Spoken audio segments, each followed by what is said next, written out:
Hello, and welcome to another episode of the Small Town Tourist Podcast, where we experience and explore everything that makes small towns great. I'm your host, Abby Graves, and today we're talking to someone that I consider to be one of the strongest, most resilient humans I have ever come across. We're talking to Liz Fiedler.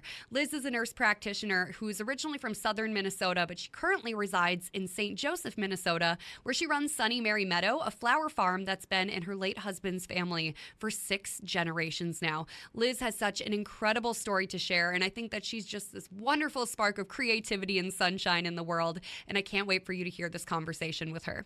Please enjoy our time with Liz Fiedler from Sunny Mary Meadow in St. Joseph, Minnesota. Then we all agree that this little town has got its ups and it's got its downs, but growing up somewhere else around wouldn't beat this place. Yeah, that's my hometown. Let's just start out by you giving a quick elevator pitch about who you are. Hi, my name is Liz. I own a flower farm north of St. Joseph, Minnesota called Sunny Mary Meadow. I never planned on being a flower farmer. It just kind of happened by accident. I grew up on a farm in southwest Minnesota. It was a beef farm in the land of corn and beans and rocks and cows. You know, that's that little area. But so definitely not flowers, not a special market like that. But I was in FFA in high school, which used to stand for the Future Farmers of America, but they've trying to rebrand from that. It's more of a agriculture leadership organization now. But my competition was floriculture, where we judged and identified flowers. So I really enjoyed that, but I had no idea how I would make money from that. So I ended up going into nursing, and because I'm an overachiever and a performer in some ways, I decided to go back to get my doctorate degree because that's how I would be successful. And after I did that, I realized that I still had hobbies and interests that I wasn't fulfilling. So I started out of COVID.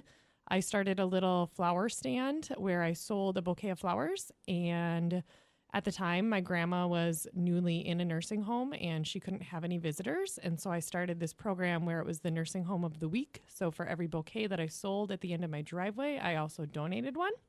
She passed away that June and really never got any visitors the whole time she was in the nursing home. But I ended up delivering over 200 bouquets that summer to local nursing homes. And it ended up just really taking off with my business. And my husband at the time, we'll get to that in a minute. My husband and I really canned a lot of goods, and we got our cottage food license, and we sold like salsas and jellies and all of that with the food stand. You know, didn't really know quite what direction we were going to take it to other than the flowers. And then he tragically passed away. He had a heart attack that December. And so I was trying to decide if I was going to keep doing the flowers. And ultimately, I got an email from a complete stranger who said, hey, if I buy 200 bouquets for local nursing homes, will you do it? And I don't know how to do a lot of things, but I have a stubborn part about me that I am confident in my ability to figure stuff out. So I said yes without really knowing what I was going to do. I ended up calling the florist who did my husband's funeral flowers, and I said, I need help. I don't have a wholesale license. I don't know how I'm going to do this, but I said yes because it sounded exciting and I needed some excitement in my life because at that point it was a couple months after my husband had died. And plot twist, I was also newly pregnant. I found out the day after the funeral that I was pregnant with our second child. So this was just a passion project would be an understatement. But, you know, I decided to do these nursing home flowers, and then I threw it out there to my customers if anyone else wanted bouquets for Easter. And within 2 days, I had sold another 100 bouquets. So all of a sudden, I had to make 300 huge orders. And that was about 4 months after he passed away. And honestly, I probably would not have done the flower farm again that summer. So then I ended up just really growing and expanding over the last couple of years. And I've about 10 times my business. And now I'm actually cutting back at my nurse practitioner career and focusing on the flower farm. And that's about it. Just that. It's simple. Yes. We got a lot to dissect here. We got a lot. So I initially met you because I severely messed up my back playing golf and I needed medical attention, and you were available to book an appointment with. And I'm so glad because it made our paths cross. And I'm blessed for that. I tell everyone that you were the best medical provider I've ever had because you didn't immediately push pills on me. You said, no, go to physical therapy and we'll assess from there. And that saved my back. You also told me it was okay to have a bush light every now and then, which no one tells people that. Yeah, well, you broke HIPAA, not me, so we can talk about it. And that's when I talk about, stepping back a little bit from my career. It's going to be so sad because I've been a primary provider for about 1,000 people in central Minnesota, and I am going to miss my patients so much. It sounds cheesy, but I'm being called in another direction. But after my husband passed away, and I've got 2 kids now, and we'll get to this in a minute, but I'm also newly engaged, so that's awesome. But I can't be that person to so many people. So I'm stepping away from being a primary, from being, a PCP, and doing family medicine, and I'm going to be doing urgent care, just kind of same day appointments and only 1 day a week so I can focus on my flower business. And in the winter, if things are slow, I can pick up more and just a lot more flexibility there. But man, I'm going to miss my patients so much. And that is great to hear about that you liked your care, and obviously you kept coming back. So yeah, that's how Abby and I became friends. She was my patient, but she broke HIPAA, not me, so we're good. Thank goodness for my messed up back.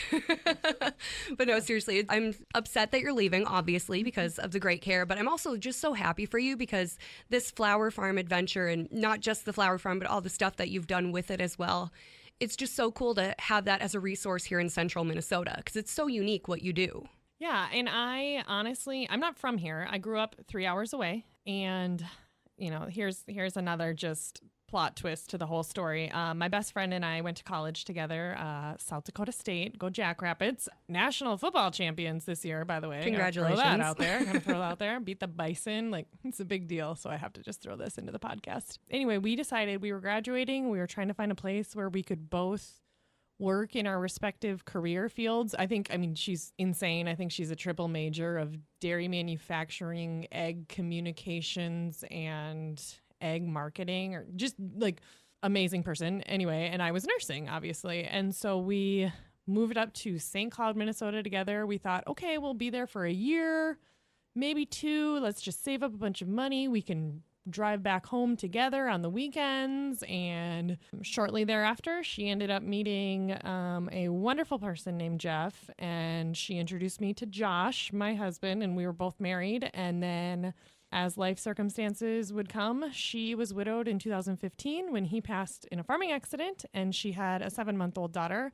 And then fast forward 5 years later, I had a 3-year-old and was very, very, very newly pregnant when passed away. So we are both Southwest Minnesota transplants, moved to central Minnesota, both widowed, around 30 years old with kids, and life is weird. But we have both decided to stay, and I have a lot of reasons why I've decided to stay in central Minnesota, but honestly, it comes down to the people and the support. And it's, please, if anyone's listening from Southwest Minnesota, don't take this as you're not great and you're not supportive, and I don't mean that in any way, but it's definitely, I've been just so supported to stay in central Minnesota, and it's where I feel his presence, and it's how I want to raise my daughters, and not just my business, but professionally and personally, I've just been blown away by the support from people. So that's why I've chosen to stay in central Minnesota. The biggest thing about my flower farm, so this is the farm that my late husband grew up on. So my daughters are the 6th generation to live there. So it was started in 1888 by my late husband's great-great-grandpa. Maybe I'm not saying that right. Great-great-great-grandpa of my daughters. Anyway, 6 generations. This farm has been so many different things. There used to be country schoolhouse on it. Used to be a USDA inspected butcher shop, a blacksmith shop. They had horses, they had pigs, they milked cows, and there was a sawmill, and now it's a flower farm. So it's been a lot of different things with each generation. And when my husband and I bought it, we weren't really planning to, but it just kind of became for sale as his dad decided he was going to retire, and we didn't want to see it not be in the family, but I was in grad school, and financially it was and it's only 40 acres, which yes, 40 acres is a lot and wonderful to me, but it's okay, how do we how do we make a living off of 40 acres and buy this, but we have jobs in order to be able to afford this, and we're only on one income because I'm in school, but okay. And we kind of scraped everything possible together and took a gamble and bought it, and the really old farmhouse. And, we planned on, okay, within 5 to 10 years, we'll build a new house because the house was very original. We'll put it that way. Oh, no. Dirt floor basement and all of that. Anyway, but, that's not why we bought it. It was not for the house. We bought it for the property, for the ability to raise our kids there.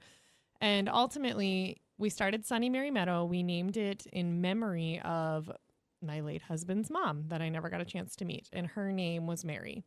And she just had a really sunny personality, the way he'd describe it. And they had this secret recipe, and I cannot share the recipe. So if you're going to message and ask for it, I will not share it.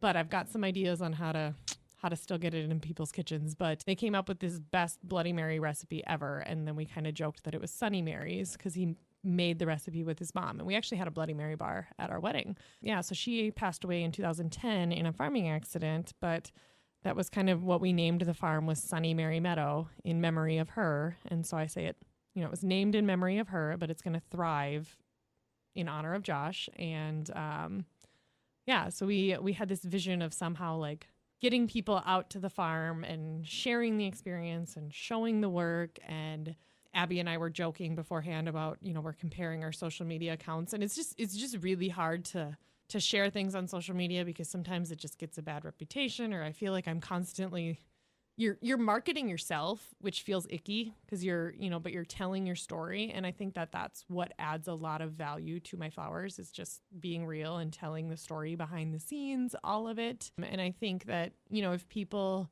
that are disconnected from the farm, or, maybe their grandpa grew up on a farm, for most people, or even if that, they're so disconnected. And so just educating people about, this is why this costs this much, or this is why we do this way, or this is why, okay, organic is this, or this is this, or GMOs or whatever. But if you explain to them, well, this is why we do it this way. And, okay, we try to incorporate these practices, but they're not going to happen overnight. And, the sustainability buzzword, and just trying to figure out how to meet people in the middle and figure out a way to do it. Otherwise, we end up with $8 a dozen eggs. And Gosh. So that was kind of, Josh and I's long-term dream with the farm, was like, have it be an experience and an educational piece. And I feel like we're really working on that. And I think it's coming alive. I think if Josh could see the farm right now, or I don't know, I believe he does see it, but I would love to just talk to him for 5 minutes for so many reasons, but just to be like, what do you think?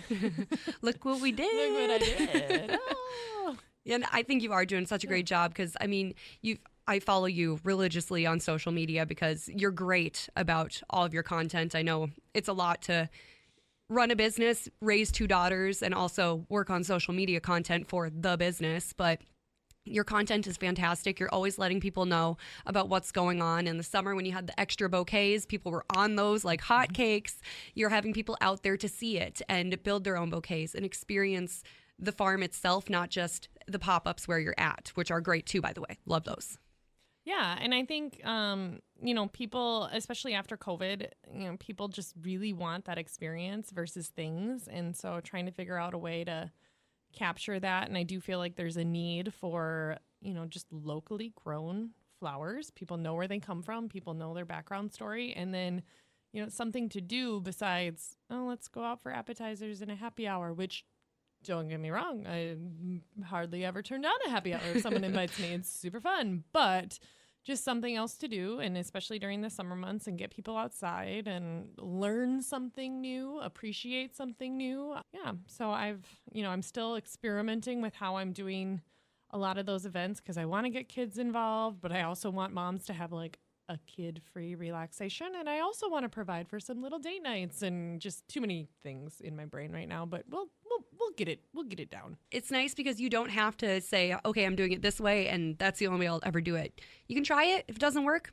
adjust. Mm-hmm, exactly. And I think it's one of those things where it's like, okay, what do I want? What do my customers want? Okay, and then what overlaps? Okay, that's working. That's what we'll do. Yeah, do the old Venn diagram on it. Exactly.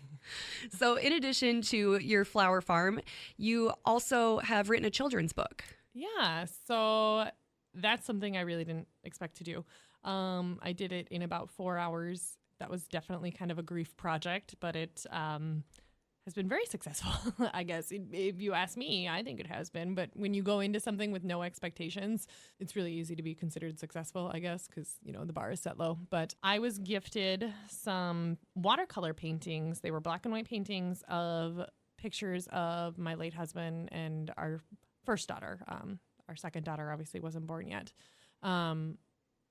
He had found them on my Facebook page or something, and it was, he's married to a very good friend of mine, and anyway, so he painted these. There were little, I think 6x6 little blocks of, one was them at a restaurant, one was them carving pumpkins, one was at a Johnny's game, SJU, and then one was them helping me plant tulips that fall before he died. And I got them and I was like, what do I do with these? I need to get them framed, but they're just so good. I'm like, they belong in a book.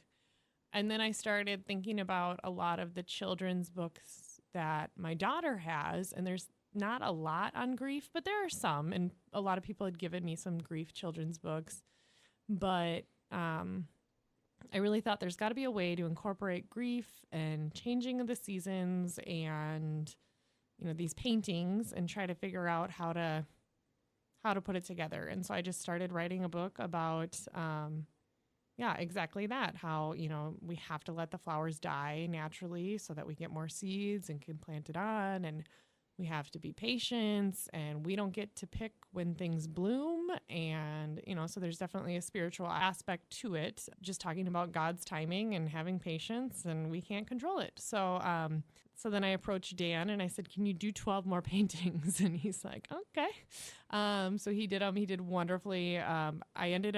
I really don't have any advice for how to self-publish a book other than have a lot of people that are really nice and smart in the industry, and maybe played the feel sorry for me card a little bit, because nobody told me no. Like, nobody told me no. I said, do you know someone that does this? And everyone just put me in touch with the right person.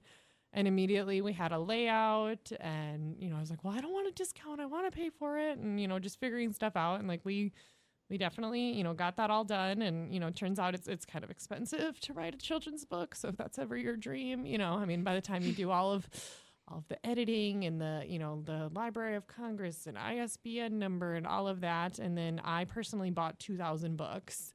And when they arrived by pallet, Dan, the illustrator, we kind of came up with, a way to work all that out. And then the proceeds from the book go to my husband's scholarship fund at St. John's University. But when they all arrived, these 2,000 books on semi-pallets, 2,000 books is a lot of books. And they're hardcover. And literally I was like, what did I do? But honestly, it wasn't that much more money between 1,000 to 2,000. So I look at those books as, 50 cents a piece after you buy the first 1,000 or whatever it ends up being. And anyway, so then, I've still got about 400 left, but I think that's pretty good. Okay. Yeah. For only having 400 left out of 2,000? Yeah. And it was self-published. They were pretty much all sold off on my website. You can buy them on Amazon and Barnes & Noble and Target, I think. But those are through this print-on-demand company, and I think I get 42 cents a book or something like that. So buy them from me. If you're listening to this and you want to buy my children's book, sunnymarymeadow.com, go to books and buy it on my website, and then it goes toward the scholarship fund. Either way, it goes toward the scholarship fund, but there's a little different profit margin between the two. But, and then I can get these 400 books out of my basement. But, it was definitely a learning experience and a process there, but yeah. So it was good. And I do get a lot of letters and messages, and people are buying it for anyone that's going through a tough time or grieving, or, it's had a really good response, I think. And it's a very pretty book. So even if all you do is put it on your coffee table, it's just a very, very pretty book. That's where mine lives. Yeah, there you go. It's been on my coffee table ever since I ordered it from you. There you go. And like you said, it doesn't have to be just for kids. By the time you published it, that was right around the time my husband's father unexpectedly died of a heart attack. And honestly, it took me 2 weeks to sit there and look at it before I could crack it open. But once I did, I was so glad that I read through it. I'm just like, yeah, that was for kids, but it really helped me as a fully grown adult.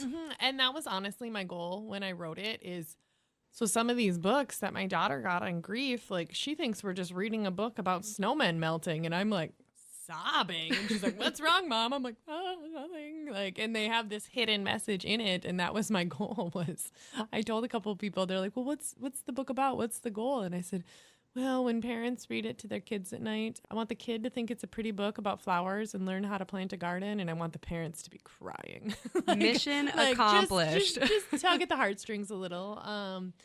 And we were huge. I mean, still, and now, so Josh and I raising Vidalia, and then now Brent, my fiance, with my daughters now, we just read books. Obviously, I'm a nurse practitioner. I do well child checks for a living. Read. That's so important for your child's brain development. And I mean, we would read so many books, especially during COVID, and we'd try not to, I will admit, second child watches a little more TV than the first one. They always do. But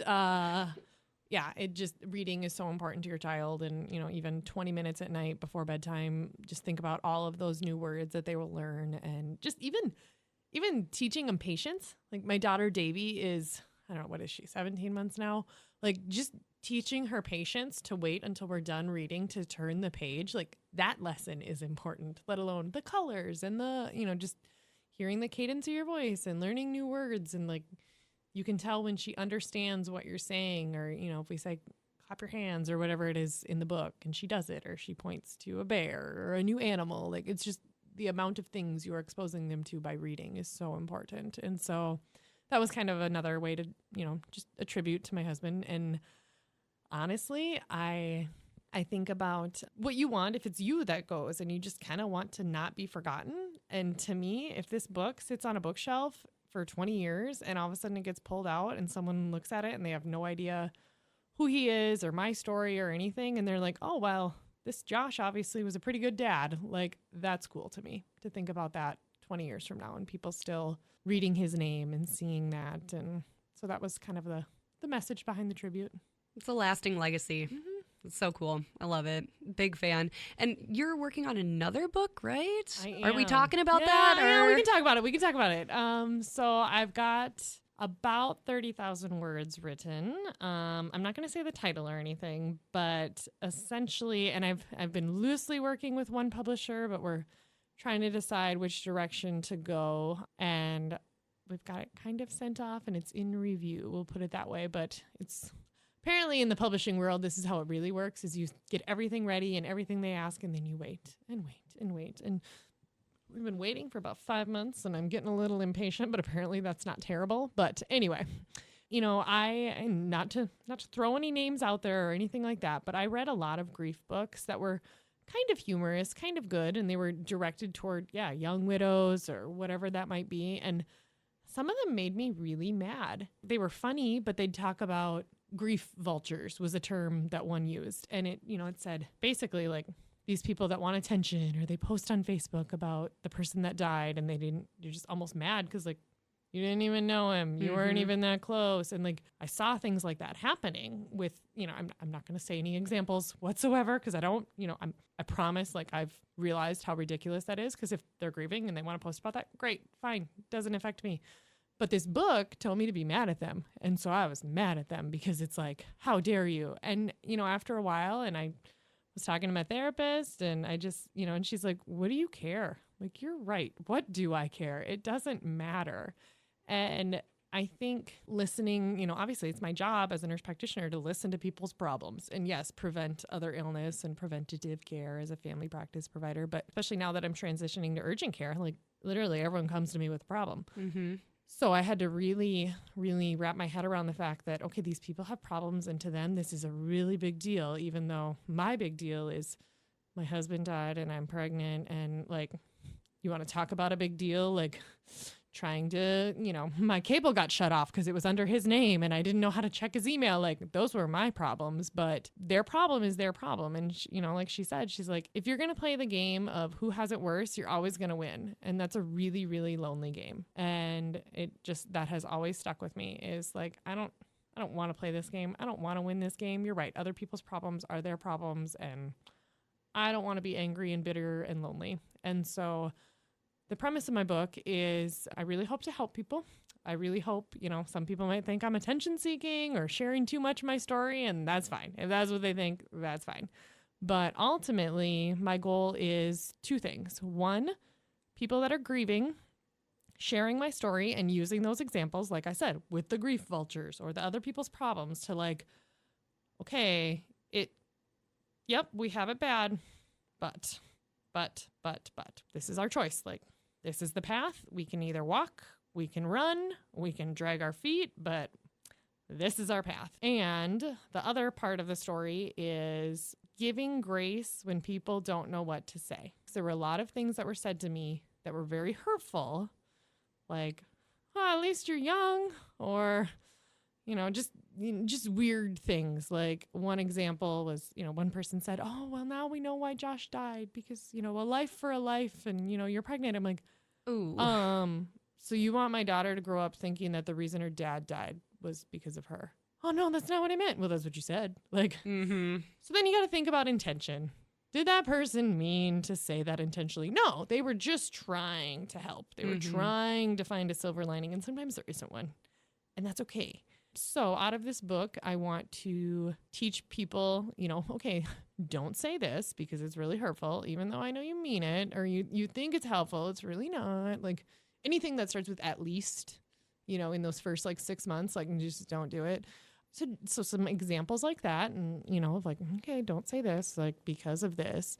But also, again, flipping it back to the griever, you can't get mad every time someone says something wrong or you're not going to have any friends left. You can't get hurt when someone unintentionally, you got the intent.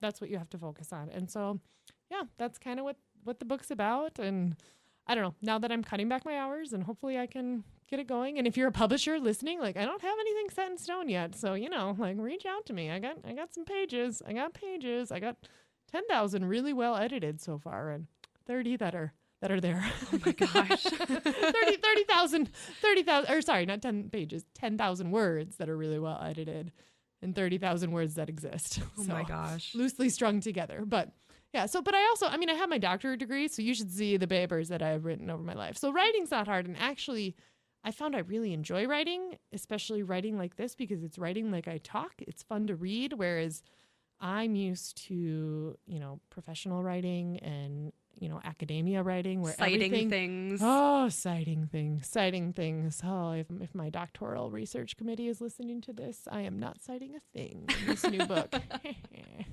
This is all from the old dome bucket. There is no APA. I'm really excited to hear it. You shared a couple of pages back in December on the anniversary of Josh's passing on Instagram, and I read every single word to them, tapped backwards on Instagram, read them all again, because you do have a gift for writing, and I'm just so excited for this book to come out. So hopefully sooner rather than later. Yeah, this is good fuel for me to okay, I gotta get going on this. I have a flight coming up next week. We're going on a trip, so maybe airport. Yeah, we're going to the Dominican. You're going to the Dominican? Yeah.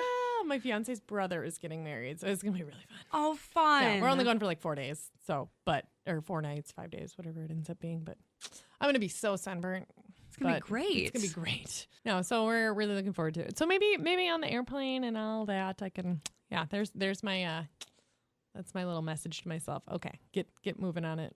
The beauty of an airplane trip is that there's no internet to distract you. You have to do something. Exactly. So you might as well have that project ready to go. Exactly. I think it's Michael Scott from The Office. He has a quote, lots of good quotes, but he says, and I'm optimistic because I'm running out of time and I'm getting desperate, and desperation yields the quickest results. So, you know what? I'm almost hoping that this publisher is all right, this is good, but I need another 20,000 pages. Okay. Let me go. Yeah, I work better under a time crunch. Gotta have that pressure. Yeah. Well, and especially when you have so many things going on, because you're not just hyper-focused on the book, you're hyper-focused on raising 2 girls and running a flower farm, and now spring is coming up, so you're going to be prepping for that. So you got a lot going on. Got a little bit going on. So speaking of spring, what's kind of the first initial wave of stuff you got to get done for that? So I have a high tunnel, which is essentially, so it's unheated. A greenhouse has a heat source. A high tunnel is basically heated by the sun, and it more or less gives you a month extension on either side Okay. because it stays in there or it stays warmer inside the tunnel, but it's planted in the ground, so you need irrigation in there and everything. But I have a lot of tulips planted in there. I think about 5,000 inside and like 5,000 outside. And then I have a huge walk-in cooler from back when the farm used to have the butcher shop. So I will have, I think, 11,500 tulips this spring. So I'll be harvesting all those, hopefully starting, I don't know, I'm really hoping like the first week of April to have tulips starting to come up. And then, I start with my tulip subscriptions. So that's, I think there's some left, but we're dwindling. There's probably like 25% left of the spring and summer subscriptions, but it's 4 weeks in the spring and 10 weeks in the summer from July to mid-September, where people, every Monday they come and pick up their bouquet. So, I'll start harvesting tulips. And then I ordered plugs, so big trays of plants that will come in May rather than starting them all by seed, because when it gets to the point of where I'm at right now, we're talking like 30 seed trays with grow lights and watering them all and keeping them all alive, these dainty little seedlings. And, I sat down and I calculated, okay, how much was my electricity bill with all of those lights? How much is my time worth checking on them twice a day, which I know a lot of people don't think of it that way, but I definitely do. Like if I'm spending 20 minutes fiddling around lights, watering, rotating trays, because you got to do that. You got to adjust the lights, taller, shorter. If I'm spending 20 minutes to do that, I don't have time to work out in the morning. I don't have time to get my dishes done in the morning. Like there's a lot of things that I do in the mornings before my kids get up. And it's like, that's not worth it to me, and then plus the cost of seeds, that's not free. The potting soil, that's not free. And so, I calculated it all out and I ended up ordering plugs that'll be shipped to me mid-May. Get ready to send them out, especially things like eucalyptus. Oh my gosh, everybody wants eucalyptus. So I just bought trays of it because otherwise I would have started them like a month ago already or a couple weeks ago already. And it's like, I just don't have time to baby these little seedlings. Like I've got so many other projects going on, and plus it's not the part that I enjoy. Yeah. I just don't enjoy it. So there we go. But anything that I can start directly in the ground, I do. And then if it's something that, there's a few of them like zinnias, cosmos, status, they're pretty easy to start from seed, and I can start them like 6 weeks before last frost. So we're talking like the first week of April. That's doable. So I'll probably do 20 trays of those, only 20 trays of 72 cells a piece, but I'll start those myself, beginning of April, but I'm not starting them late January, early February like I have in previous years, because it's just, it's 3.5 months of trying to keep these little things alive, and then half of them die. And by the time it's all said and done, I'm like, you mean I could have just paid $30 and okay. Yep. Per tray. And okay. Yeah. So that'll be exciting. And we are, adding on the U-pick this year. We had hoped to do it last year, but just way too many irons in the fire, and, just stay good at what you're good at. And, we'll be having like private events and people come out and pick their own bouquets. And then I've got my stem bars where you come and you build your own bouquets. I have like 20 buckets of flowers to choose from, and you get, this size cup and this many stems, and you just build your own bouquet. And I'm going to be offering some tours, and it's going to be great. I love the stem season. bar. Mm-hmm. I did that with my friend last year. It was kind of on an impulse, too, because I knew you were going to be in St. Joe, but I had to meet a guy off of Craigslist to buy a bow in Albany. As one does. As one does. Totally normal. The bow didn't end up working out, not the point. But my friend came with to go to the Craigslist meetup because I'm like, I am not meeting a stranger. Alone. Yeah, you don't go alone. To buy a weapon of all things. Yeah. So I had her with. I'm like, what are you doing? She's like, well, I'm not doing nothing after this. I'm like, well, let's go to St. Joe. Let's go to that stem bar and build bouquets. And she's like, yeah, let's do it. And we had just the best time. And I'm not great at floral arrangements. That's like one of my weaknesses. My mom's great at it. She's tried teaching me for years, but just not my thing. But even just putting the flowers in the cup, they're just gorgeous. I don't really need to mess with them. Well, and that's the beauty of, I don't claim to be a florist. Like, I did not get training on, I'm getting better at it. I am. But if you want a perfectly, symmetrical piece with equal parts of this, funerals, weddings, that type of thing, like, nope. But the beauty of my bouquets and why people like them and the people that buy them, why they buy them versus, going to a floral shop and buying the same ones is, it's just an entirely different product. It's like sushi versus steak. Both are great. Mm-hmm. Love them both in their own settings and own reasons. And there'll be some people that like sushi that sure as hell is never going to eat it. Can I swear? Yes, Okay. of course. I didn't know. We're adults. I declare open swearing. I didn't know if I could swear. Anyway, they sure as hell would never buy a steak and vice versa. There's people that will never buy both. And then there's people that appreciate both. I'll let you guys decide if I'm the steak or the sushi. I think I know which one I am. Raised on a beef farm, showed cows in 4-H, but I like sushi. So my point is the bouquets that I make, it's probably 15 different kinds of flowers. We've got a statice, we've got a zinnia, we've got a cosmo, we've got a sunflower, we've got a dahlia, we've got some Chinese forget-me-nots, we've got some amaranth, we've got some eucalyptus, we got some snapdragons, and it's literally 15 different stems, and it looks so pretty, and it's wild, and there's no organization to it, and it just works. And so you don't have to be a florist or have to arrange a bouquet or arrange, something like that. And, I said never, ever, ever, ever would I do a wedding. Well, now I'm going to be doing my own wedding flowers for this fall. And anyway. That's ambitious. Anyway, but we'll see. As a 2022 bride, taking on anything yourself is so ambitious. Yes, but yes. you got, if anyone can handle it, it's you. So.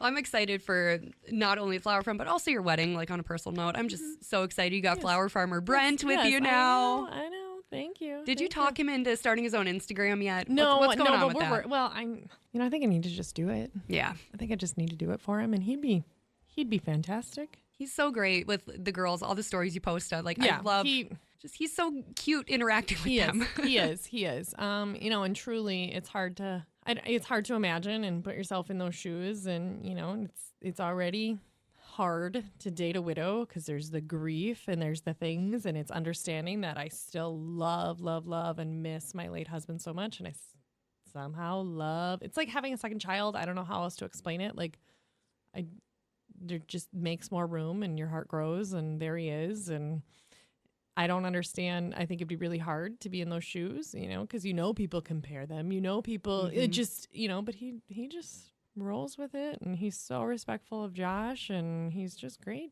He's just great. And he's always doing something. He's always doing something. God. He's just a busybody. His to-do list never ends. It never ends. So, yeah. And that's kind of how we got together. He was a friend of Josh's and helping out with things all the time. And then little did he know he'd be helping out a lot more. That's great, though. So I'm so happy you have him in your life. Well, thank you. Just the more time I spent with him, the more time I wanted to spend with him, and went from there. The last thing I really want to touch on, we touched on it a little bit, but how are you finding balancing social media? Is it a chore to you? Because you are, whether you label yourself as one or not, you're an influencer. Oh boy. You have, I know it's a big, scary word, but you're an influencer. You have such a solid following. People really love not only your product, but also you as a person and your story. So how are you juggling that? Like, are you finding it to be taxing? Is it draining to you? Do you get joy from it? Honestly, I think people probably think that I document my whole life in stories, but I really don't. There are a lot of things that oh crap, I should have put that on Sunny Mary Meadow. Probably would have been good. Oh well, too late now. Like if we go on a trip or something, I don't post about that. I'm still life and death safety. Yay, we're gonna be gone and our house is unlocked and come on over. No, none of that stuff. When we get back, I'll be like, hey, we were gone over the weekend, but I didn't tell you until we got back. Mm-hmm. Things like that. And so just always keeping that safety in mind. But honestly, what keeps me going on it and makes me not want to quit is I'm sure there are people out there that think I post too much, or they're sick of hearing about my husband, or they're sick of hearing about grief, or they're sick of hearing about my flowers or whatever. But I don't do it for them, because I'm not kidding when I say I get 10 DMs a day from people. And that's why I started my second Instagram account, and that's the Bloom and Grow account, talking more about the grief. And I think I have a 900 and it's just under 1,000 followers on there. And I have over 900 people that watch my stories. It's like a 95% interaction rate on there when I look at, the insights. And it's because they are the most loyal of the Sunny Mary Meadow followers, and they're there for the grief. And they're like, this helped me so much. And I will try to share things like on my husband's death anniversary this last year, it was 2 years. And I explained hey guys, today was a tough day. And I think, so many people oh, you miss him. And I know you miss him. And we miss him. And I'm like, I'm not thinking about him. I wish I was. I'm thinking about the day that I had to do CPR on my husband. Mm-hmm. I'm thinking about the fact that I was probably eating leftover birthday cake from my daughter when he was dying in our home. Like, that's what I'm thinking about. It's real trauma. I'm thinking about the sheriff. I'm thinking about the organ donor call. Like, it's legit PTSD. And so just teaching people that, I'm not saying that's for everyone, because I never want to speak for anyone, even though my best friend is also a widow. Like, I never talk about her story unless, permission. And I mean, I'll briefly say like this coincidence, but like her story is her story. I mean, I've had friends that have lost children. I've had other friends that have lost significant others. I've had friends that have lost parents, and I cannot speak for them and how they feel. But for the most part, I think the majority of people, like if it's a death anniversary or something, like they're thinking about the day it happened, and it was a terrible, terrible day. Like, it's an anniversary of that. And sometimes that anticipatory grief, the week before, when you're like, man, this Saturday is going to suck. Mm-hmm. And so guess what? You're crabby all week. And why are you crabby? Because I know Saturday's going to suck, and it's Tuesday, and Saturday's the anniversary, and it sucks. And like sharing that, and people understand, oh, it's not, it's not that I haven't moved on, or it's not that it's just a crabby day and I don't want to talk about it. Like, it's coming. And so I try to share some of those things. And that's definitely what a lot of the book is going to be, is those experiences and just giving insightfulness. Because if you know better, you do better, and you understand. And now people, now I maybe know how to talk to my friend that lost a child. Now I know how to talk to my coworker that lost their spouse. Mm-hmm. Now I know what to say and what not to say, and maybe what they're feeling. And like I said, I never want to speak to how someone's feeling, because that's not my way of doing it. And, maybe there's people listening that, no, that's not how I feel. For example, the book that, told me to be mad at someone. I wasn't until you told me to. Right. Like, yeah. And so I think, when it comes to the social media part, like, if I can, help people and, touch people along the way, and, not touch people. We're not touching people. Sorry. Consensually touch their phone screens. Touch their phone screens. Sorry, inappropriate.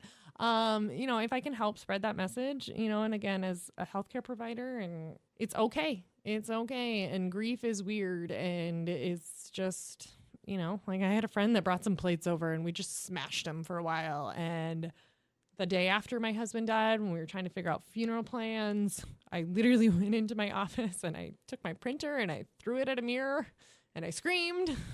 And my dad came in, and obviously there's like a broken printer and a broken mirror. And I looked at him and I said, and I'm not fucking cleaning it up. And I walked away. And am I proud of that moment? Honestly, yeah, maybe a little bit. It made me feel better, but not really. I mean, it was, and like I said, it was less than 24 hours after my husband had died, but like, those things are real. Yeah. And now we can kind of laugh about it and kind of talk about it. My husband died of a heart attack. Your father-in-law died of a heart attack. Do you notice now how many times people say, oh my God, I'd have a heart attack? Yeah. It's a common phrase. Freaks me out. And it's like, don't say that. Like, or, oh my God, your dad would have a heart attack if that happened. Or, oh my God, I about had a heart attack. It's like, okay, like, read the room. Don't say that to me. My husband died of a heart attack. But yet, it's like, again, that's the intention. They weren't trying to be mean. Right. And such a common phrase. Like, I've even caught myself saying that. Yeah. I'm like, nope, rewind, back it up. I'm going to choose a different phrase. Yep, exactly. And there are so many things like that. And so when I can share things like that within social media, and again, within my flowers and within that, and, it just helps. It just helps, I feel like. And other people that don't help, or, when people unfollow me, I'm like, good, sweet, because they probably weren't interacting anyway. And Exactly. That's not my target customer. And it's not just about customers. It's not about selling flowers. Like, obviously I want to sell flowers so I can, pay my bills, and, this is a business. It's not just a hobby anymore. But, just develop those deeper relationships. Making those connections. Yeah. That's so great. Well, thank you so much for taking the time to do this. We've been kind of seeing some scheduling issues trying to get it done, this but is a couple months in. I'm so glad we did, and we're going to have to do it again because Yes, we're going to have to do it again. We've got ideas. Get the gears turning a little bit. But thank you, Liz. Before I end this recording here, tell everyone where they can get your flowers, find you online, get your book, all that stuff. Yeah, so www.sunnymarymeadow.com, SUNNY, Mary, the name, MARY, meadow.com. Instagram, Sunny Mary Meadow. Facebook, Sunny Mary Meadow, located north of St. Joe, Minnesota. Wonderful. Thank you. Thank you. You're the best. I know. No. Thanks for listening to the Small Town Tourist Podcast. I'm your host, Abby Minky Graves. Our theme song is That's My Hometown by Aaron Simmons. You can find him online, aaronsimmonsmusic.com, and wherever you stream music. Be sure to check out the blog, thesmalltowntourist.com, and follow on Instagram @thesmalltowntourist.